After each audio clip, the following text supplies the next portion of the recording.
नमस्कार दोस्तों, हमारी आज की कहानी आधारित है गोपाली बाई की भक्ति। ये एक सत्य घटना पर आधारित है। तो बिना देरी करे शुरू करते हैं अपनी आज की कहानी। एक सच्ची घटना। राजस्थान के बीकानेर क्षेत्र के पास एक गांव में एक गोपाली बाई नाम की भक्त रहती थी। वह वर्ष में 2 बार श्री वृंदावन में श्री राधा वल्लभ जी का दर्शन करने जाती, संतों के लिए भंडारा भी करती थी। उसकी श्री वृंदावन धाम में और रज में बड़ी श्रद्धा थी। माता पिता की वह एक ही लड़की थी। बहुत प्रयास करने पर भी उसका विवाह नहीं हुआ। बाद में माता पिता वृद्ध हो गए, बीमार रहने लगे, तो उनकी सेवा में रहने के कारण धाम नहीं जा पाती थी। एक दिन उसके गुरुदेव वहां आए और उसको आज्ञा करी कि तुम वृंदावन धाम की जिद नहीं करना। श्री राधा रानी ने जिस अवस्था में रखा है उसमें सुख मानकर भजन करना, माता पिता को त्यागना नहीं। अपने मुख से सदा राधा वल्लभ श्री हरिवंश, श्री वृंदावन, श्री वंचन इसका कीर्तन करती रहती थी। कुछ वर्ष बाद माता पिता का शरीर शांत हुआ। अब वृंदावन जाने की सोचती तो स्वयं का शरीर भी कमजोर होने लग गया था।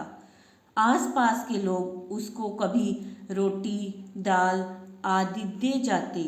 एक दिन उसको लगा कि अब मृत्यु निकट है।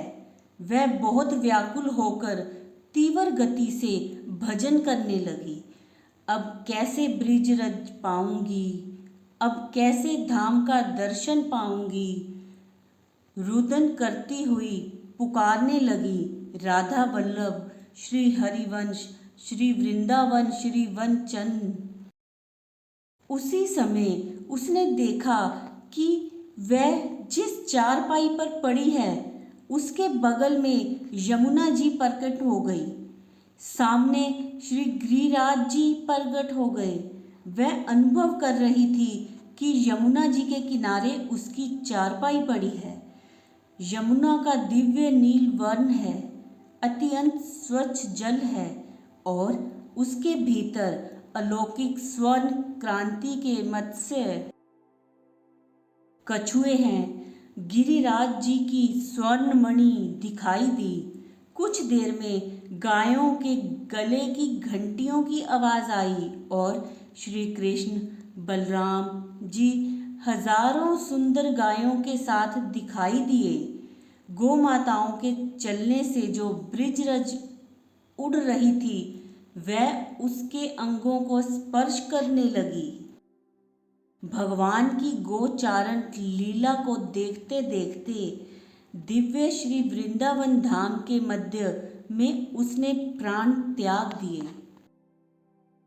प्यारे, मुझ पर भी कृपा करो, दीनहीन अबला मैं नारी, अब तो कृपा करो मुरारी, अब तो कृपा करो मुरारी।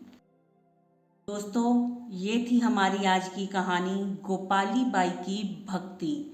गोपाली बाई ने अपनी भक्ति से भगवान को इतना प्रसन्न किया कि अपने अंतिम समय में भगवान ने उनको दर्शन दिए, यमुना नदी के दर्शन करवाए, वृंदावन धाम के दर्शन करवाए। तो भगवान जानते हैं आपने किस चीज़ के लिए कितना सब्र किया है। यकीन मानिए आपके हर सब्र की कीमत अदा होगी। बस श्री कृष्ण पर विश्वास रखिए। जिनको भगवान पर विश्वास है उनका बेड़ा पार है। जय श्री कृष्णा।